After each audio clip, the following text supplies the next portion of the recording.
Vamos a dar comienzo al encuentro del día de hoy, que vamos a continuar con el desarrollo de la unidad 3. En este caso, para seguir viendo lo que sería el lado de la oferta, de la creación de dinero, y luego terminar con la determinación del equilibrio en el mercado monetario a través de la función LM. Previo a eso, quería recordarles que aquellos que van a decidir realizar la evaluación parcial en la facultad nos tienen que comunicar antes de fin de mes por un mensajito en el aula virtual. Y ustedes arriba en el aula virtual ven una campanita y ven un globito. Bueno, ese globito que dice algo así como mensajería, ahí cliquean y nos mandan el aviso de que lo van a hacer de manera presencial en la facultad. Recuerden que la preferencia nuestra es que lo puedan realizar en sus propios lugar de trabajo o su casa, siguiendo las indicaciones que hemos dado y que vamos a repetir y que van a encontrar en la solapa de evaluaciones, que de paso probablemente mañana o pasado la habilite, como para que vayan viendo los requisitos que tienen que cumplir para realizar el examen de manera no presencial, de manera virtual. Entonces recuerden mandar, aquellos que finalmente lo van a hacer en la facultad, recuerden mandar el aviso para que tratemos de disponer de los lugares que sean necesarios. Que anticipo que no son muchos, o sea, no serían suficientes si la mayoría decidiera hacerlo en la facultad. Por eso es que proponemos la solución de que lo hagan de manera virtual. Bien. Vamos a comenzar entonces el tratamiento del tema del día de hoy. Vamos a compartir. Profe, una consulta. Sí. ¿El examen será el 12 de septiembre ahora? En principio, el examen está previsto para el día 12 del 9. Hoy no he pasado por dirección de enseñanza, así que no tuve oportunidad de preguntar si ya tienen las fechas definitivas, porque esa es la fecha que nosotros propusimos, pero si no hay disponibilidad de gabinete o se cruza con alguna otra evaluación que no tenga, que sean incompatibles, por decirlo de alguna forma, seguramente lo van a cambiar, pero independientemente de que preferiríamos que sea el 12, si no es el 12 va a ser dentro de esa semana, o sea, será el 12, el 14 o el 15. En principio creo que respetan los días que tenemos clase y los horarios de clase. En principio, digo, por ahí no es necesario que lo hagan, digo, nosotros tenemos solicitado eso, pero no es obligación. De hecho, hay materias que toman exámenes los días sábados, por ejemplo. Ah, dale, gracias, profe. Bueno, entonces vamos a ver la segunda parte del mercado monetario, que en este caso el objetivo del encuentro va a ser ver un poco la estructura del sistema financiero, las funciones que cumplen dentro de ese sistema financiero cada uno de los operadores. Y estos operadores, obviamente, requieren de determinados instrumentos para actuar dentro del mercado, de manera tal de poder financiar la actividad económica. Pero hoy particularmente, como decíamos recién, nos vamos a centrar un poco en lo que son los operadores o las instituciones del sistema financiero. El sistema financiero, a grandes rasgos, lo podemos dividir en dos grandes grupos, lo que es el sistema bancario y lo que son las instituciones financieras no bancarias. por el hecho de que nosotros vamos a centrar la atención en el dinero, precisamente vamos a poner el acento en el sistema bancario, ¿sí? El sistema bancario que componen el Banco Central, los bancos comerciales y los bancos no comerciales. Particularmente de estas tres instituciones o de estos tres tipos de instituciones, nos vamos a centrar en las dos primeras cuando analicemos el mercado monetario. Los bancos no comerciales son aquellos que operan a más largo plazo, como los bancos hipotecarios, los bancos de inversión, y un poco escapan al análisis del mercado del dinero. Las otras instituciones financieras, simplemente por nombrarlas, compañías financieras, sociedades de ahorro y préstamos para la vivienda, que prácticamente ya no existen, se han transformado en bancos cooperativos junto con las cajas de crédito, y las compañías de seguro, que tal vez les llame la atención esto de que estén las compañías de seguro dentro del sistema financiero, y están allí por una cuestión de convención, por el hecho de que como deben hacer frente a eventualidades, a siniestros, deben mantener su capital en fondos muy líquidos. Entonces no tienen permitido, por ejemplo, comprar inmuebles. Casi toda su operatoria está restringida a lo que puedan hacer dentro del mercado financiero, comprar fondos comunes de inversión, efectuar en definitiva plazos fijos, inversiones dentro del sistema financiero.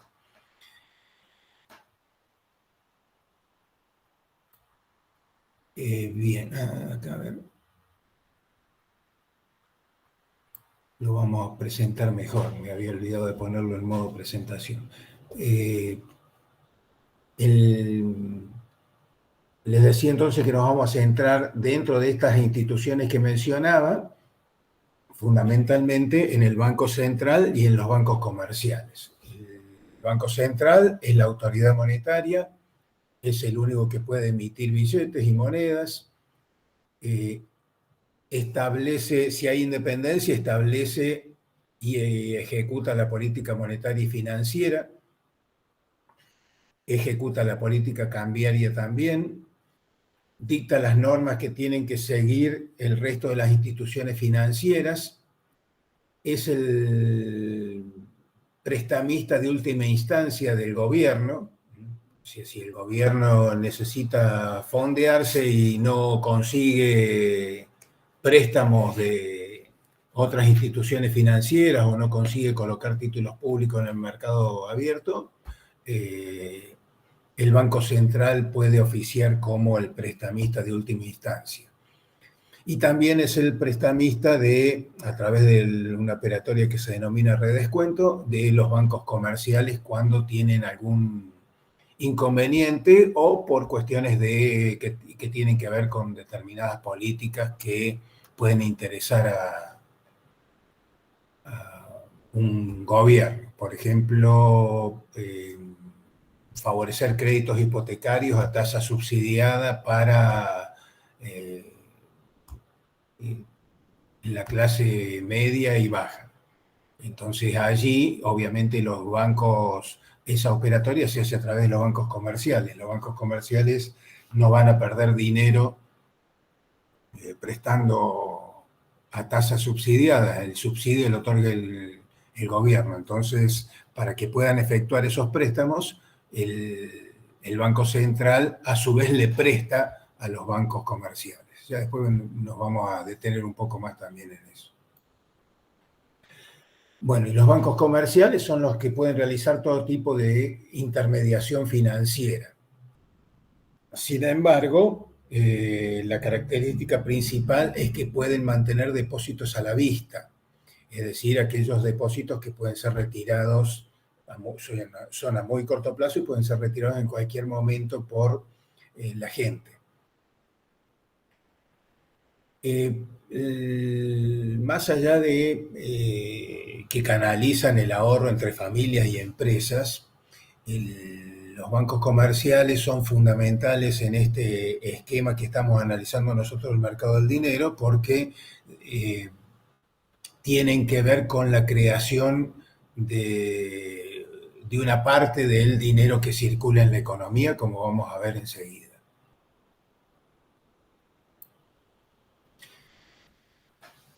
Para que podamos medir cuál es la cantidad de dinero que hay en la economía, tenemos que saber a qué vamos a llamar dinero, y allí entra a jugar lo que denominamos los agregados monetarios. Los agregados monetarios pueden ser varios. Nosotros nos vamos a detener solamente en dos, en lo que es la base monetaria o M0, que son los billetes emitidos por los bancos centrales. Si ustedes quieren, sería la circulación monetaria más los depósitos de los bancos en el Banco Central, o el nivel de reservas legales que tienen obligado a mantener los bancos comerciales. Y M1, o como se suele denominar oferta monetaria, es el efectivo en poder del público más los depósitos a la vista. M1 tiene que ver entonces con la utilización del dinero como medio de pago. Ustedes están viendo allí depósitos a la vista y efectivo en poder del público como componentes de este M1 o de la oferta monetaria. Y es precisamente con lo que contamos para comprar las cosas que necesitamos a diario. O lo hacemos en efectivo, o lo hacemos con un cheque, o con o pagando con tarjeta de débito desde nuestra propia cuenta. Profe, Sí. le hago una consulta. En la base monetaria era el efectivo circulante más las reservas internacionales. No. Las reservas internacionales es parte del activo del Banco Central. Ya lo vamos a ver enseguida cuando veamos el balance. Lo que nosotros estamos mostrando es parte del pasivo.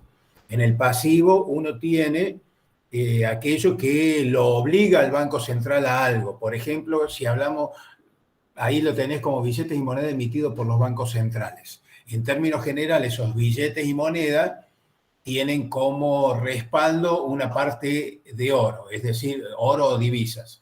Eso sería parte del activo del Banco Central. Y los billetes y moneda es parte del pasivo. ¿Qué significa que es pasivo? Que le genera una obligación al Banco Central. Sí, no está permitido por ley, pero digamos que si la ley lo permitiera, yo podría ir con un billete al Banco Central y pedirle que me dé el equivalente en oro o en moneda extranjera. ¿Tá? Lo que vos estás comentando, entonces, es parte del activo. Bien. Veamos entonces el proceso, o comencemos a ver esto de la creación de dinero.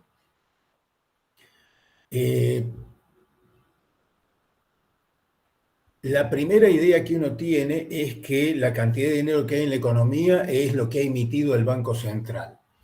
Y eso podría ser así en una economía muy rudimentaria donde no existiera un sistema financiero desarrollado, particularmente no existieran bancos comerciales.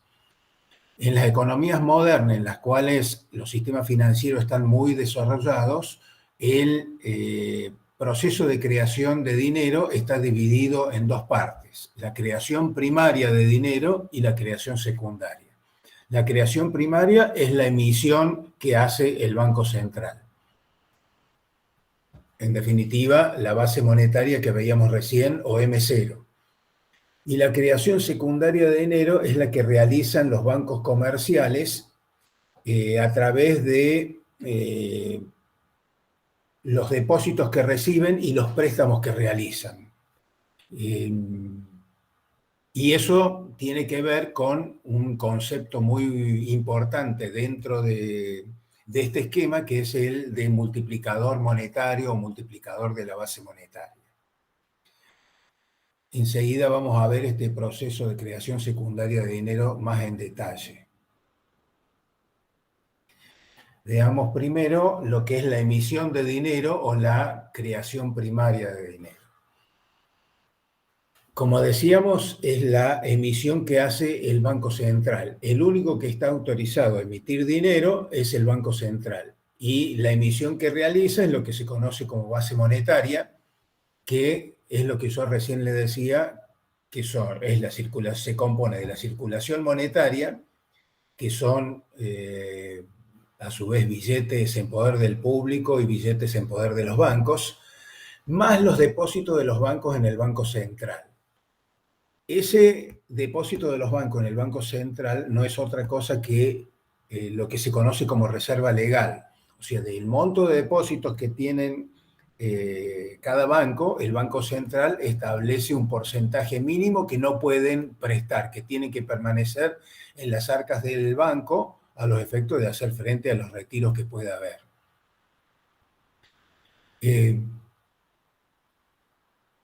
Bueno, y ahí está en resumen lo que yo les anticipaba a raíz de la pregunta del compañero sobre los componentes de la base monetaria.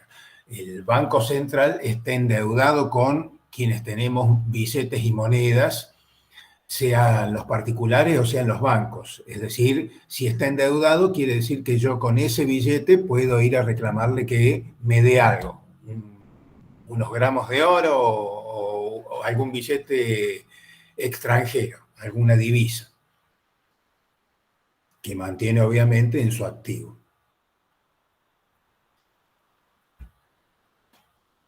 ¿Cuáles son los determinantes? O sea, está la creencia popular de que, incentivada obviamente por la medio de comunicación, de que el Banco Central o de que el gobierno le dio a la maquinita a través del Banco Central, imprimió dinero. Y está la idea de que el Banco Central podría emitir dinero cuando se le ocurra al presidente o al directorio del Banco Central. Y ello no es así. Para que el pasivo del Banco Central pueda modificarse o pueda aumentar, tiene que haber un aumento equivalente del activo del Banco Central. Eso nos lleva a mencionar cuáles son los componentes de ese activo que permitirían que el Banco Central emita dinero.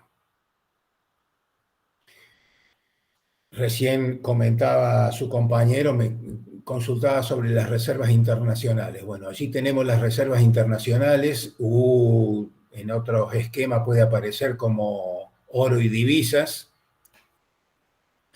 como uno de los componentes del activo del Banco Central. Las reservas internacionales pueden aumentar debido a que el Banco Central compre divisas a los exportadores, por ejemplo. O sea, los exportadores liquidan, exportaron toda la soja y ahora necesitan pagar fertilizante, emprender la nueva campaña, pagar sueldo, etcétera, tienen que vender sus dólares. El Banco Central es quien compra esos dólares, aumentando ese componente de reservas internacionales. Para comprar esa cantidad de dólares que liquidan los exportadores, tiene que emitir pesos. ¿Cuántos pesos va a emitir? Según el tipo de cambio del momento, lo que corresponda, y pasará a formar parte o aumentar en la misma medida el pasivo, a través de billetes y monedas que van a estar en poder del público o en poder de los bancos. Obviamente, si liquidaron dólares los exportadores, esos billetes son de los exportadores, que podrán decidir mantenerlo en efectivo o podrán tenerlo depositado en un banco, ¿sí? Por eso hablamos de billetes y monedas en poder del público y de billetes y monedas en poder de los bancos. Otro de los componentes de este activo del Banco Central, y es el que seguramente lleva a la confusión de que el Banco Central puede emitir cuando quiere, es el de los préstamos al sector público, que en otros esquemas puede aparecer como títulos públicos. Bueno, los títulos públicos o estos préstamos que realiza el sector público, los realiza comprándole al sector público precisamente esos títulos. Para poder comprar esos títulos, volvemos al mismo proceso anterior, tiene que emitir dinero, que en este caso va a la tesorería del Estado, y a partir de allí a pagar obra pública, a pagar sueldos, a pagar los gastos corrientes del Estado.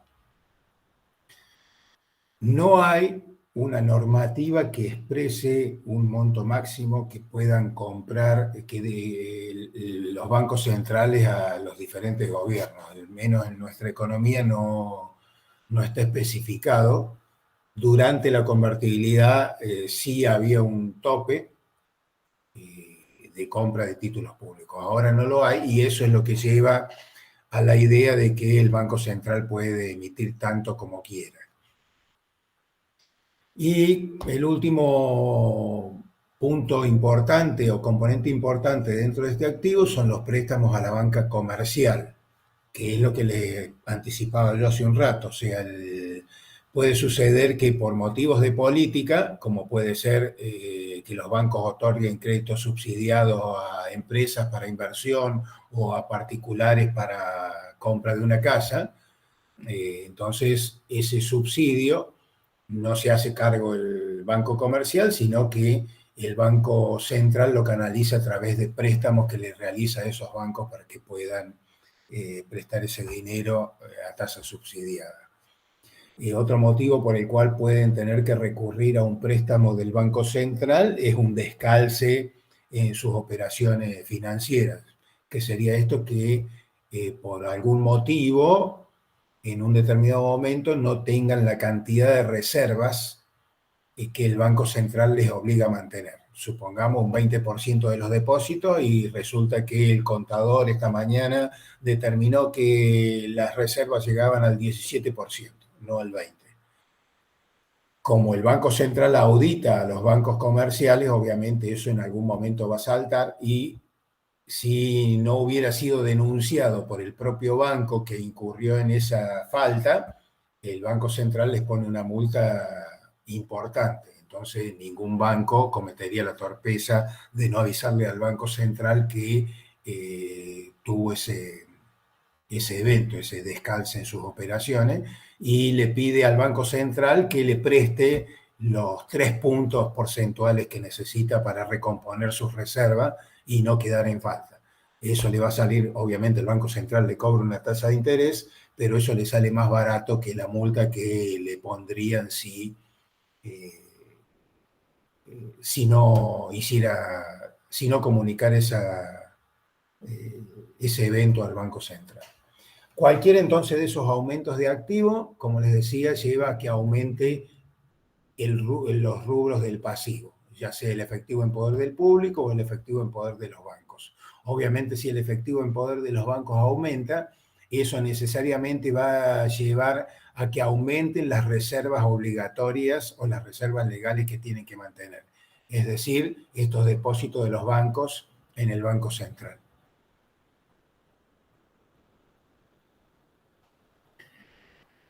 Bien, lo que les planteaba recién, entonces, era la creación primaria de dinero, que tiene que ver con la emisión de dinero que realiza el Banco Central.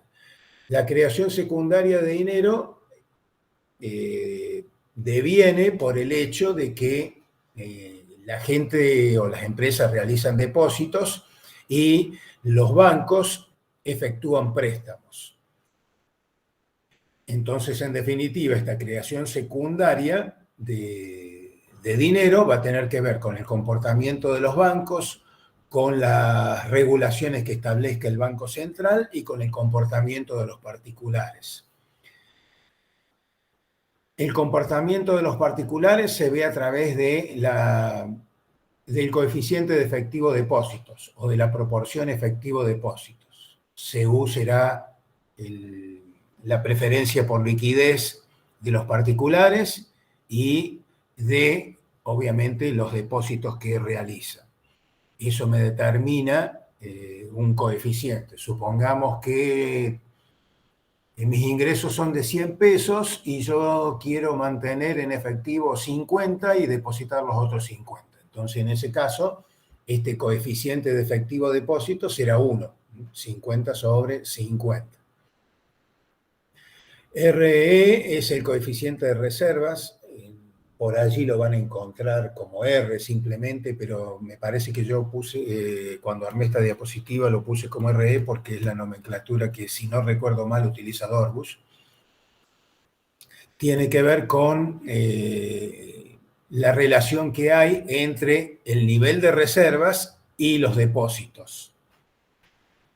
Y M0 es la base monetaria. O sea, el Banco Central en esta parte estaría interviniendo en lo que sería, obviamente, la base monetaria, la cantidad de dinero que emite, y en el coeficiente de reservas que le obliga a mantener a los bancos, el 10, el 15, el 20%, o lo que considere oportuno.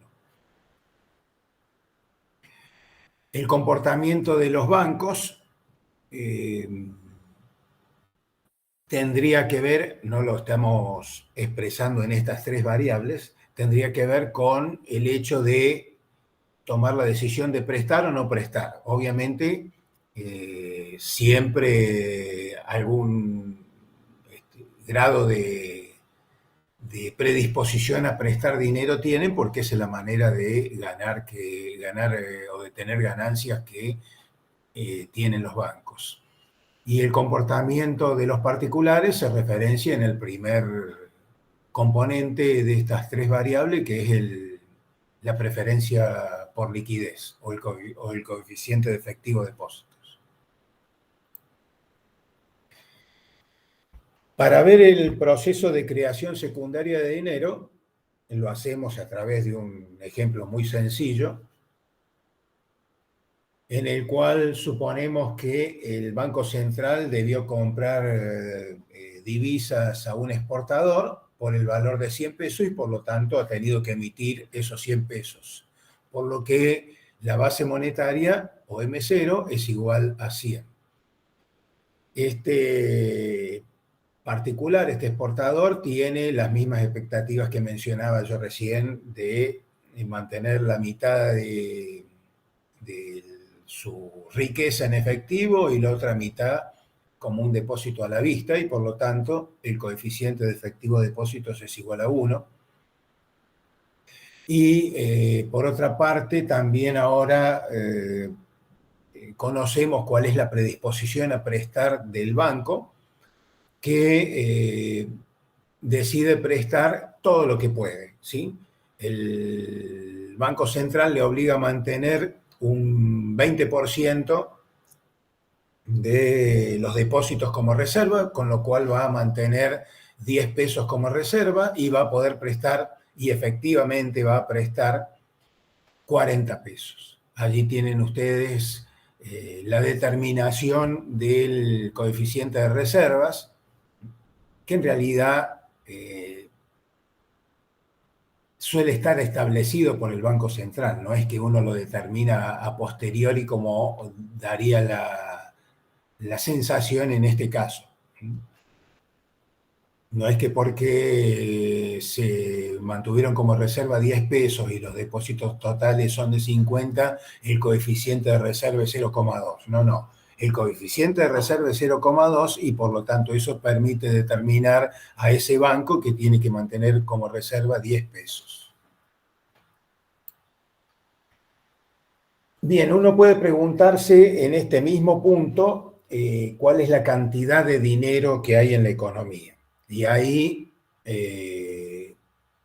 volvemos sobre nuestros pasos para recordar que la cantidad de dinero que hay en la economía es lo que denominamos oferta monetaria, y lo que denominamos oferta monetaria no es otra cosa que hablar de la cantidad de medios de pago que hay.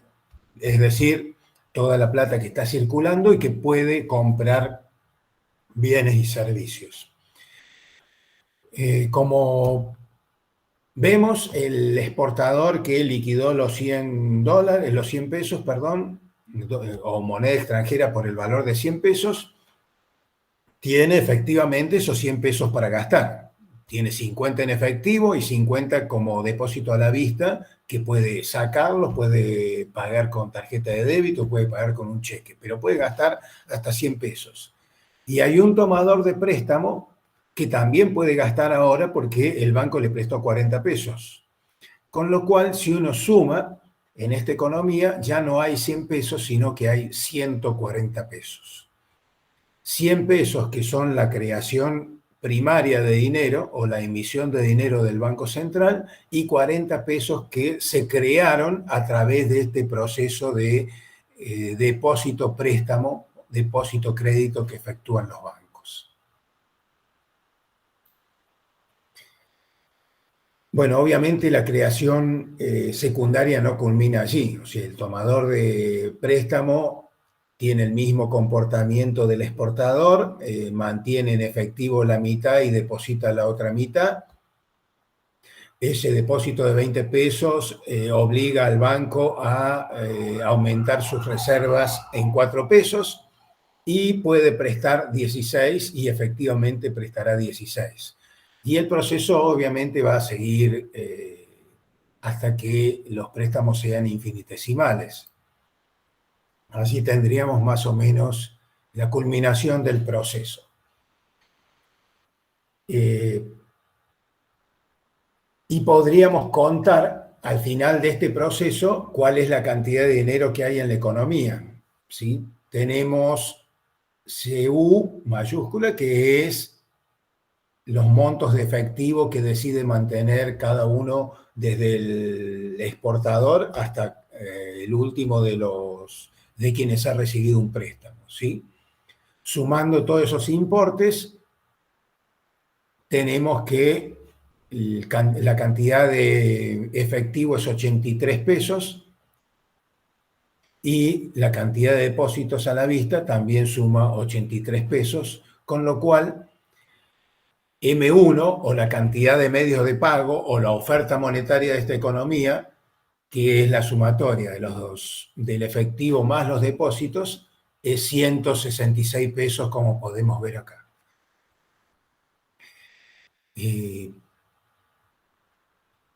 Como ustedes ven, un dato particular, y que aprovecho ahora que puse la vista en el número, la cantidad de efectivo es 83 pesos que puede haber. Obviamente no puede haber, la cantidad de efectivo no puede superar los 100 pesos emitidos, no puede estar en efectivo circulando más de 100 pesos, ¿sí?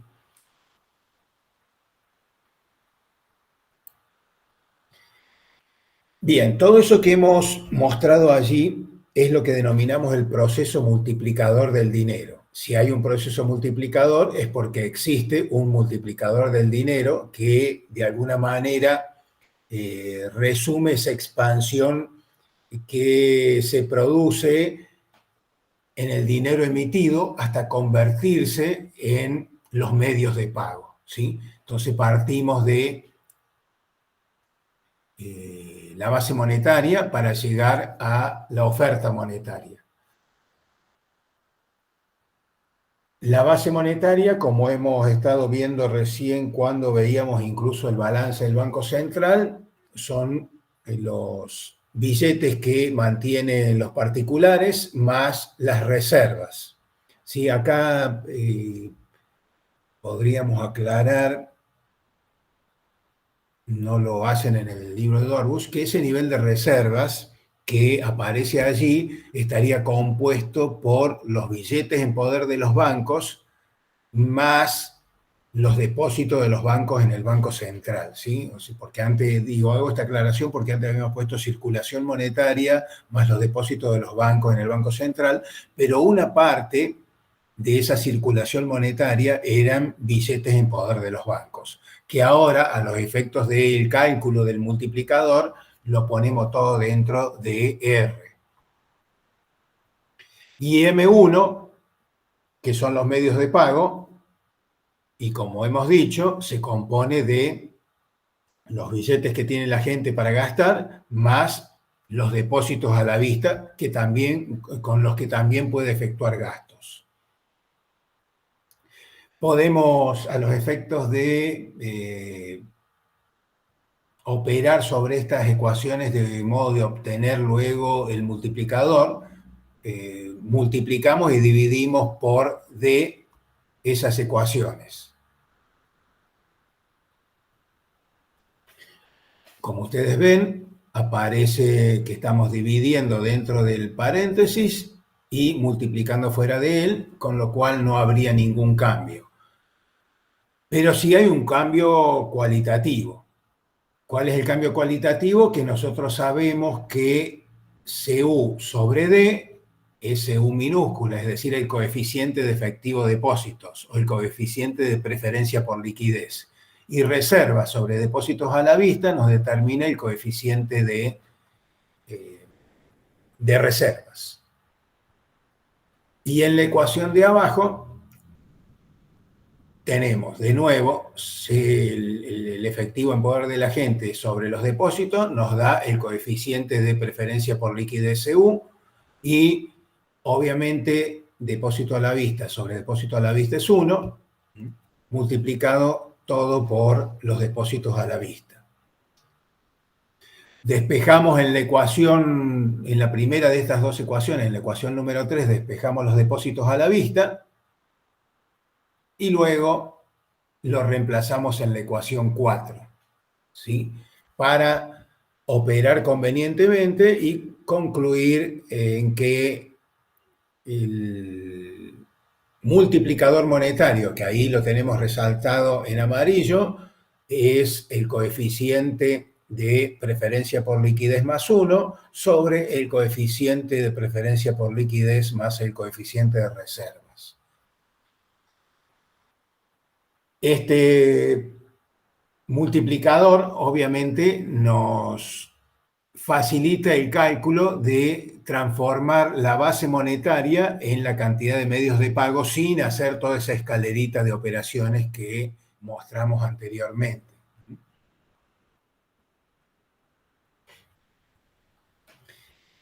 Bien, allí tenemos entonces a qué es igual nuestro multiplicador. En el numerador tenemos la preferencia, el coeficiente de preferencia por liquidez más 1, abajo el coeficiente de preferencia por liquidez más el coeficiente de reserva que mantienen los bancos. Y vemos que, en definitiva, este multiplicador está dependiendo de ese coeficiente CU, es decir, la preferencia por liquidez, y el coeficiente de reservas. Si para que el multiplicador sea grande, para que la cantidad de medios de pago que se puedan crear a partir de la base monetaria sea importante, sea mayor, entonces más chicos tienen que ser los coeficientes de preferencia por liquidez y el coeficiente de reserva. Imagínense que la gente decidiera mantener todo su dinero en efectivo. Entonces, CU sería una cantidad muy elevada, infinito, y no habría depósitos a la vista, y si no hay depósitos a la vista, los bancos no pueden efectuar préstamos y por lo tanto no hay creación secundaria de dinero. Y por otra parte, si el Banco Central estableciera que el volumen de reservas que tienen que mantener los bancos tiene que ser del 100%, no queda remanente para que los bancos presten y por lo tanto nuevamente el multiplicador monetario es minúsculo, ¿sí? No habría diferencia en ese caso entre M0 y M1. Y bueno, cuanto menor, para que el multiplicador sea elevado, entonces estos coeficientes deben ser pequeños y para que el multiplicador sea pequeño, tiene que suceder lo contrario, que CU y RE sean elevados.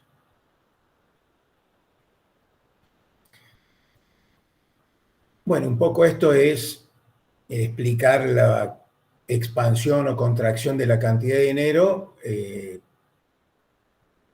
sin el multiplicador, pero en base a lo que estábamos hablando recién. Los bancos comerciales y los individuos no pueden tocar la emisión de dinero, no pueden tocar la base monetaria, pero influyen en la creación secundaria de dinero a través de las decisiones que toman. Los particulares si realizan o no depósitos y los bancos si realizan o no préstamos.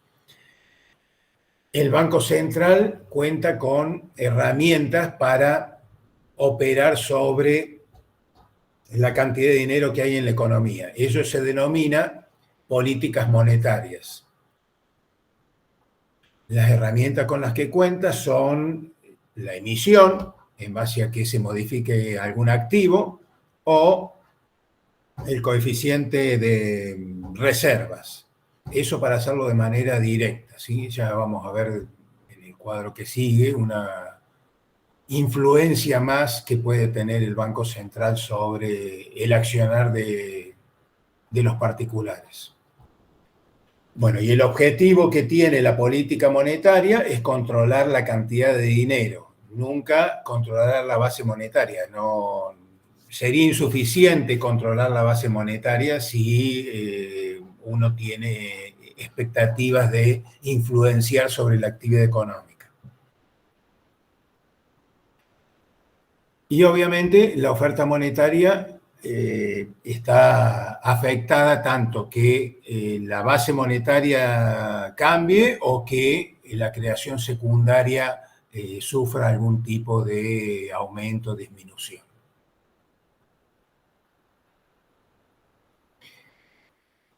Allí tenemos un resumen de lo que pueden ser las políticas monetarias y los efectos que puede tener cada una de esas políticas. Sobre la base monetaria, para actuar, como habíamos dicho, tiene que cambiar alguno de los activos del Banco Central. El activo reservas internacionales cambia por operaciones cambiarias, que pueden ser expansiva o contractiva. Expansiva es comprar divisas. Para comprar divisas emite dinero y lo pone en circulación. Contractiva cuando vende moneda extranjera. Las operaciones de mercado abierto, también expansiva o contractiva. Comprar bonos, rescatar LEVAX. Ahora están las LELIQ. Pero bueno, en definitiva, la compra o venta de títulos públicos es lo que caracteriza las operaciones de mercado abierto. Profe, ¿las LEVAX y las LELIX son lo mismo, no? No. Son títulos públicos, en definitiva, sí reflejan deuda del Estado con el Banco Central, ¿sí? Ah, bien. Ambas reflejan lo mismo en ese sentido. O sea, el Sí, control o del banco. sea, los gobiernos, los diferentes gobiernos van estableciendo diferentes tipos de títulos, unos nominados en dólar y otros nominados en peso, unos ajustados por inflación, otros ajustados por una determinada tasa de interés, y en base a eso cambian los nombres que tienen esos títulos, pero en definitiva reflejan deuda del Estado con el Banco Central. Gracias, profe. Y luego tenemos la política de redescuento que también mencionamos, que normalmente es expansiva. Profe, tengo una duda. Habría, cuando, o sea, no lo ponemos acá, digamos, pero habría una contracción cuando los bancos comerciales devuelvan esos préstamos al Banco Central. Sí. Tengo una duda respecto al tema de la variación de encaje, del encaje bancario. Sí. Y aumenta el encaje bancario, que sería la cantidad de dinero que tienen que reservar los bancos y no Exacto. prestarlo. ¿Disminuiría el número de bancos en la economía o es indiferente? No, a ver, en principio no tendría por qué afectarse. Si hay un banco muy pequeño, tal vez, que necesite de una operación, de una operatoria más dinámica, podría ser que se vea afectado en el caso de que el Banco Central establezca un encaje muy alto y que obligando a los bancos a prestar poco. Es como decir, bueno, una empresa con espalda y una empresa sin espalda o espalda muy chica. Bueno, un banco chico tal vez pueda tener algún tipo de inconveniente, pero normalmente no tengo en mente en este momento que haya sucedido algo de eso en algún momento. Y ha habido situaciones en las que el encaje bancario ha sido muy elevado, como en la fines de la década del 70 del siglo pasado. Y no recuerdo que hubo quiebras de compañías financieras más que de banco, pero por otros motivos, no por eso. ¿Acá en Argentina fue o fue en otro país? No, acá en Argentina. Gracias, profe. Bien, el dinero secundario también puede ser afectado por el Banco Central a través de la variación de encajes, esto que estábamos hablando ahora. De manera expansiva, si el Banco Central decide bajarlos, y de manera contractiva, si los sube. Y el último punto, que no vendría a ser política monetaria, pero que sí puede afectar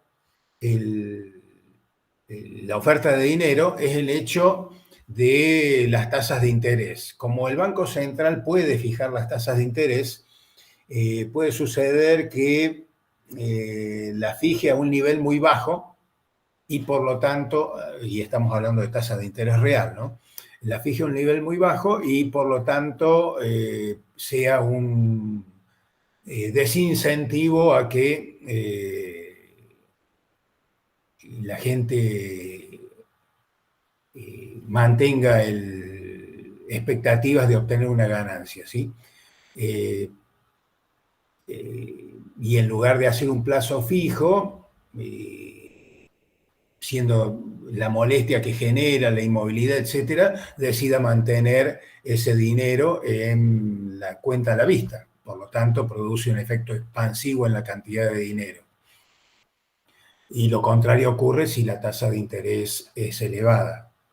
Si la gente obviamente encontraría que es perjudicial mantener depósitos a la vista y no aprovechar las tasas de interés más elevadas. Esta tasa de interés, profe, es la que fija el Banco Central. Y claro, o sea, por ejemplo, ahora subió la tasa de interés del 97% al 118% para los plazos fijos y puede haber gente que lo considere interesante para defenderse un poco de la inflación y no he visto las cifras de si han aumentado o no los depósitos en estas últimas 2 semanas, pero es probable que los depósitos a la vista hayan caído, que hayan aumentado los depósitos a plazo. Si los depósitos a la vista han caído, eso significaría de que una influencia negativa sobre la cantidad de dinero o medios de pago de la economía, o sea, una caída en la oferta de dinero, que podría tener como expectativa tratar de controlar la inflación. Sí, pasa que la tasa de interés es menos que la inflación. Sí, o sea, en principio, al momento de establecer la tasa del 118, la tasa de inflación anual esperada probablemente haya estado en el 105, entre el 105 y 110. Seguramente a partir de los cambios que hubo, pega un salto este mes, pero de todas formas, si bien lo relevante es la tasa de interés real, que estaría el menos del 5%, no es menos cierto que la mayoría de la gente no tiene cómo defenderse de la inflación más que hacer estos plazos fijos. Entonces, aunque yo sepa que la tasa de interés real es muy baja, es probable que en este caso yo decida hacer el plazo fijo, porque es un aumento importante. Del 97 al 118 es un aumento importante, y si no lo hago y mantengo esa plata para ir gastándola en el mes o para, incluso a lo mejor ni siquiera la gasto en el transcurso del mes y la gasto en las primeras semanas del mes que viene, y estoy perdiendo mucha plata. Pero, Entonces, profe, a lo mejor eso también, o sea, en vez de dejarlo en el banco, también por ahí hay otras opciones. además por ejemplo, no sé, comprar dólares o invertirlo en otra cosa que te genere valor. No, no, o sea, la compra de dólares hay que tener cierta picardía. Primero, en el mediano y en el largo plazo, el que compra dólares no gana nada, se protege solamente de la inflación. De Y el del hecho, plazo fijo también. sí, pero con el plazo fijo vos no tenés ninguna oportunidad de perder nada. Te pongo el ejemplo, vos compraste dólares con la plata que tenías en la semana siguiente a las PASO y lo pagaste casi 800 pesos y ahora está en 720. Y si tenés que ir a comprar el pan y no tenés más que los dólares, tenés que ir a vender los dólares y perdiste 60 pesos por cada dólar. O sea, Evidentemente, ¿no? Pero en el corto plazo. precisamente la gente común opera, vive en el corto plazo. O sea, por eso te digo, operar en el mercado de cambios, si uno simplemente compra para mantenerlo y lo mantiene mediano y largo plazo, se defiende de la inflación, no gana nada. Para ganar con la moneda extranjera, esto excede lo que es el curso de macroeconomía, para ganar con la moneda extranjera lo que hay que hacer es comprar y vender. Y para comprar y vender, para ganar, tenés que saber cuándo comprar y cuándo vender. Claro, porque es como comprar acciones, uno no mantiene las acciones de algo, las va y las compra y las vende Sí, constantemente. Pasa que sí. a los argentinos se nos volvió el dólar algo como más de protección más que de inversión. No, Claro, bueno, son además dólares. para operar en el mercado bursátil hay que hacerlo a través de un operador, el operador cobra sus comisiones, yo no puedo intervenir de manera directa, no es fácil de comprar y de vender, mientras que el dólar solo compro y lo vendo cuando quiero, esa es la realidad. Bien, eso excede lo que es nuestro curso. Volvamos a lo que teníamos previsto para hoy. Ya hemos hablado entonces en la clase pasada de la demanda de dinero, ahora presentamos la oferta de dinero. La demanda de dinero lo habíamos simbolizado a través de la ecuación que estamos viendo allí, L igual a K por Y menos H por I, positivamente relacionada con el ingreso, negativamente relacionada con la tasa de interés. Y ahora tenemos la oferta de dinero M1, que es la oferta de saldos reales, ¿sí? Esta oferta de saldos reales la determina el Banco Central. El equilibrio, obviamente, exige la igualdad entre oferta y demanda, es decir, esta oferta de saldos reales M sobre P tiene que ser igual a K por Y menos H por I. Y gráficamente, allí tenemos la igualdad de la oferta de dinero, que es una línea vertical al nivel que establezca el Banco Central. Acuérdense que dijimos que el Banco Central, si bien solamente controla el 100% de una parte de esa oferta, que es la base monetaria, tiene los elementos necesarios para regularla a la que no, la no emisión, es decir, la creación secundaria, tiene las herramientas para regularla y por lo tanto puede establecer el monto en el cual quiere que, o la cantidad de medios de pago que quiere que haya en la economía. Donde se cruzan esta oferta y esta demanda, como en cualquier otro mercado, se produce el equilibrio y se genera, en este caso, lo que se denomina la tasa de interés de equilibrio. Por encima de esa tasa de interés de equilibrio, tenemos un exceso de oferta de dinero, es decir, la oferta de dinero supera a la demanda, y por debajo tenemos un exceso de demanda de dinero.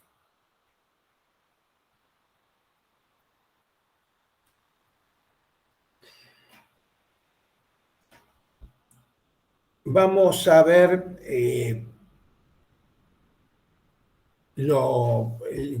el control de la cantidad de dinero y la tasa de interés en la economía.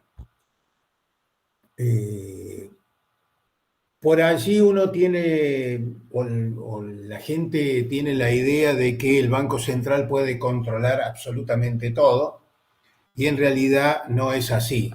En el mercado monetario tiene que tomar la decisión de si decide controlar la cantidad de dinero que hay en la economía o si decide controlar la tasa de interés. No puede de ninguna manera controlar las dos simultáneamente. Supónganse que el Banco Central pretende que la cantidad de dinero sea la que establece M asterisco sobre P, la cantidad, la oferta real de dinero. En ese caso, acá tenemos solamente dibujada la demanda de dinero, pero elevando la línea recta por donde pasa M asterisco sobre P, nos determina la tasa de interés de equilibrio de ese mercado, que va a ser I sub 0. Uno puede preguntarse, bueno, no, yo quiero como Banco Central que esa sea la cantidad de dinero que hay en la economía. Pero esa tasa de interés es muy baja y no me gusta porque no sirve a los fines de controlar el nivel de precios que yo pretendo para bajar la inflación, por lo tanto la gente se va a quedar con la plata en efectivo y va a gastar mucho y yo no quiero. Así que la tasa de interés que como Banco Central yo quiero es que sea por lo menos I asterisco, que está más elevada que I sub 0. El problema es que a esa tasa de interés la demanda no es la que teníamos anteriormente, sino que va disminuyendo. ¿Por qué? Porque respeta la ley de oferta y la ley de la demanda, que establece que cuando el precio del bien sube, los demandantes demandan menos cantidad de dinero o menos cantidad de ese bien. Y eso es lo que sucede acá. Entonces, para que se mantenga esa tasa de interés más elevada, tiene que disminuir la oferta real de dinero. ¿Hasta dónde? Hasta M0 sobre P.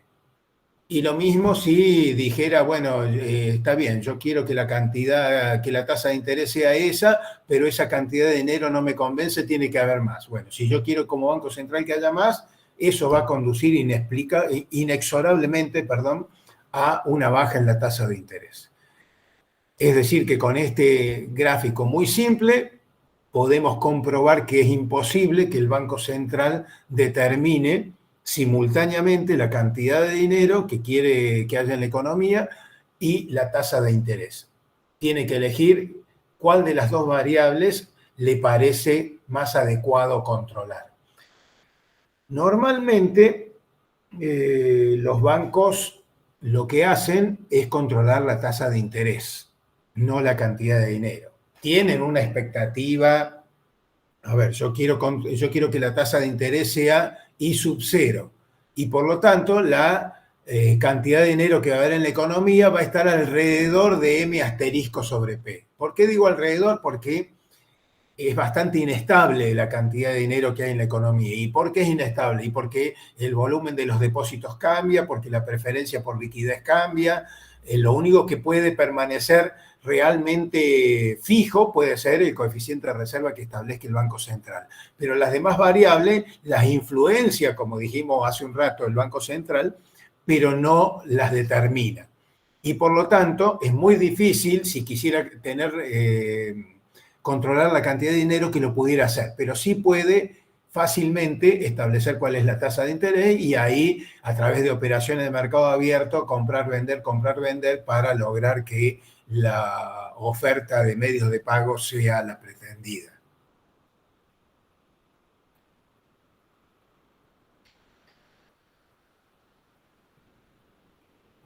Bueno, allí tenemos un ejemplo de una aplicación de una expansión monetaria, de una política monetaria expansiva, que eso lleva a un desplazamiento hacia la derecha de la función de oferta, lo cual determina una caída en la tasa de interés.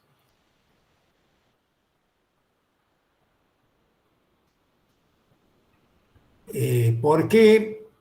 El grafiquito tiene la expectativa de mostrar por qué se produce esa caída en la tasa de interés. Bueno, el tema es que si aumenta la cantidad de dinero que hay en la economía, se produce un exceso de oferta de dinero. Ese exceso de oferta de dinero va a terminar en el mercado de bonos, es decir, va a terminar aumentando la demanda de bonos. Si aumenta la demanda de bonos, eso va a llevar a que el precio de los bonos aumente. Como el precio de los bonos aumenta, el valor real de los bonos aumenta y la tasa de interés que pagan esos bonos está fija, o sea, el rendimiento real del bono aumentó, perdón, el precio real del bono aumentó y por lo tanto, en términos de ese precio, ese valor del bono, la tasa de interés es más baja, que es lo que estamos expresando acá. La disminución del tipo de interés se produce a medida que aumenta el precio de los bonos. Supónganse que un bono tiene una tasa de interés del 5%, pero ahora el bono de 100 pesos ya no vale 100 pesos, sino que por la demanda vale 110. El 5% sigue siendo sobre el valor nominal del bono. Ese bono va a valer al final del periodo 105 pesos, no va a valer 110, aunque hoy solo haya comprado a 110. ¿Sí? Si uno mide esos 5 pesos que me pagaría el bono en términos nominales respecto de los 110 y calcula la tasa de interés real, esa nueva tasa de interés es más baja. Por lo tanto, eso es lo que hace que, o que determina que en el mercado de dinero la tasa de interés sea más baja y se restablezca el equilibrio en E sub 1. Es decir, la tasa de interés va a ir bajando hasta alcanzar el nuevo equilibrio. ¿Por qué? Porque nos estamos moviendo sobre la función de demanda de dinero que cumple con las cualidades de cualquier función de demanda. A medida que la tasa de interés baja, la cantidad de dinero que se demanda es mayor. En cualquier otro, sí. La tasa de interés que baja sería la de los plazos fijos, pero la de los bonos se mantiene igual o es la misma. No, o sea, precisamente la tasa que determina la baja es la que estamos viendo en el mercado de bonos. Acá no estamos hablando de plazo fijo. ¿Por qué? Porque no lo estamos considerando como alternativa a tener el dinero. Estamos mostrando, si bien es complejo, pero estamos tratando de mostrar de la manera más simple por qué baja la tasa de interés. Si hay un exceso de oferta de dinero, ese dinero va a ir a comprar bonos. Para que lo entendamos más fácil, si estuviéramos en la economía argentina, en lugar de ir a comprar bonos y hay exceso de plata en el mercado, ¿qué hacemos? Vamos a comprar dólares, ¿sí? Bueno, entonces acá vamos a suponer que no hay posibilidad de comprar dólares y que la posibilidad es ir a comprar bonos. Si vamos a demandar una mayor cantidad de bonos, los precios de los bonos van a subir, lo mismo que pasa en el mercado de cambio. Si vamos a demandar más dólares, el blue sube. ¿Estamos? Bueno, entonces acá sube el precio de los bonos. El bono de 100 pesos lo estoy comprando a 110. Si yo mido el rendimiento de ese bono, que era del 5%, me iba a dar 5 pesos. Cuando el gobierno me pague por ese bono, me va a pagar 105 pesos. Es decir, yo iba a ganar 5 pesos. Esos 5 pesos sobre los 110 que vale el bono hoy me determina una tasa de interés no del 5%, sino del 3,2%. No sé, no hice el cálculo, pero estoy a ojímetro. Lo que quiere decir que la tasa de interés bajó de I sub 0 a I sub 1, de 5 a 3,2, haciendo que la demanda de dinero aumente. ¿Por qué? Porque de alguna manera el precio del dinero es la tasa de interés. ¿Cómo? Prefiere tener el efectivo antes que el bono. Claro. Efectivamente eso es lo que sucede. Va siendo menos atractivo y por lo tanto aumenta la demanda de dinero. Bien, de todas formas, esto es para explicarles de dónde viene esto de que baja la tasa de interés. No es una cuestión muy relevante. A ver, sí es relevante, pero es suficiente con que recuerden ustedes que si hay un exceso de oferta de dinero como el que hemos expresado a través de esta expansión monetaria, la tasa de interés va a bajar. De alguna manera es un plus saber por qué baja esa tasa de interés. Bueno, acá lo están viendo con una política monetaria expansiva. Igual que recién, vemos que lleva a una baja de interés de I sub 0 a I sub 2. Mientras que y un desplazamiento de la función de oferta monetaria hacia la derecha. Y una política monetaria contractiva desplaza la función de oferta de dinero hacia adentro o hacia la izquierda, determinando un aumento de la tasa de interés. Eso como resumen un poco del proceso que veíamos recién. Bien, y llegamos a nuestra función o a tratar de determinar el equilibrio en el mercado monetario desde el punto de vista analítico, para lo cual volvemos a igualar la oferta real de dinero con la demanda de dinero y operamos de dos maneras. Una para despejar el ingreso, como tenemos en la primera ecuación, o dos maneras diferentes de mostrar la función LM. Una despejando el ingreso y otra despejando la tasa de interés. Despejando el ingreso, me queda que la LM o el equilibrio en el mercado, está determinado por la cantidad real de dinero sobre K más H sobre K por I, donde recuerden ustedes que H es la sensibilidad de la demanda de dinero a la tasa de interés y K es la sensibilidad de la demanda de dinero a movimientos en el ingreso, ¿sí? Alternativamente, uno puede despejar la tasa de interés en lugar del ingreso y tiene expresada la LM de otra manera. Es muy interesante o muy conveniente despejarlo de las dos formas. ¿Por qué? Imagínense que queremos encontrar en nuestro gráfico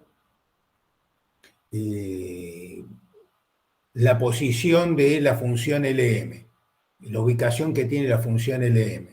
Bueno, si tienen despejado de las dos maneras, simplemente hacen 0 la tasa de interés en la primera ecuación y van a tener el corte al eje de Y, que es el eje de las abscisas.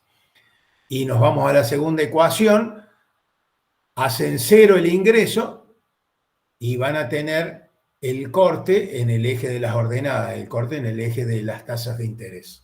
Por eso digo que por allí puede ser interesante, aunque lleve un poquito más de tiempo en un ejercicio determinado, despejar tanto la LM en función del ingreso como en función de la tasa de interés. Gráficamente, así lo tienen ustedes, con la oferta de dinero, la única, M sobre P, y diferentes alternativas para la demanda de dinero en función de cuál sea el ingreso de la economía en cada momento. Originalmente tenemos esta función que ustedes la tienen en azul, que determina una tasa de interés I sub 0 y el ingreso es el ingreso Y sub 0. ¿Por qué cuando cambia el ingreso se desplaza la función de demanda de dinero? Porque como ustedes ven en este gráfico, no tenemos el nivel de ingresos, tenemos el nivel de tasa de interés y tenemos el nivel de demanda de dinero y oferta de dinero. Por lo tanto, si cambia algo diferente, algo que no está dentro de esas variables, se produce un desplazamiento de la función. Si el ingreso aumenta, la demanda de dinero va a ser mayor. Si el ingreso cae, la demanda de dinero va a ser menor. acuérdense que, digo, por ahí algunos, más allá de que hemos visto que tiene la relación positiva con el ingreso, recuerden ustedes que ingreso es equivalente a transacciones, ¿sí? Si aumenta el ingreso, aumenta el volumen de transacciones. Si aumenta el volumen de transacciones, hace falta más dinero para poder hacer frente a ese mayor volumen de transacciones. Bien, veamos el gráfico, cómo se deriva esta función LM de la derecha. Tenemos entonces que para la oferta de dinero inicial y la demanda de dinero inicial, cuando el nivel de ingreso es Y sub 0, se determina una tasa de interés Y sub 0. Llevándola al gráfico de la derecha, nos permite obtener un punto al nivel de ingreso Y sub 0. ¿Sí? Este nivel de ingreso Y sub 0 pueden ser 100.000 millones de dólares, no importa el número, ¿sí? Es el nivel de ingreso inicial de nuestra economía. Si el nivel de ingreso subiera hasta Y sub 1, entonces nuestra función de demanda de dinero sería la que está más arriba, la de color verde, que determina un nivel de tasa de interés más elevado Y sub 1. Llevando esa tasa de interés Y sub 1 y hasta el punto en el cual se cruce con el nivel de ingreso Y sub 1, obtenemos un segundo punto de lo que va a ser nuestra función LM. Si el ingreso fuera inferior, ¿qué tan inferior? Hasta Y sub 2, que cayera hasta Y sub 2, en ese caso, la tasa de interés que prevalece en el mercado monetario es I sub 2, que llevándola al otro gráfico, y hasta que se cruce con el nivel de ingresos Y sub 2 nos determina un tercer punto de nuestra función de equilibrio, que equilibra el mercado monetario a través de la igualdad de oferta y demanda. Si unimos todos esos puntos, tenemos lo que denominamos nuestra función LM, nuestra función que equilibra el mercado del dinero. Y allí tienen ustedes los dos cortes que yo les decía. El corte en el eje de las ordenadas, ¿sí? Haciendo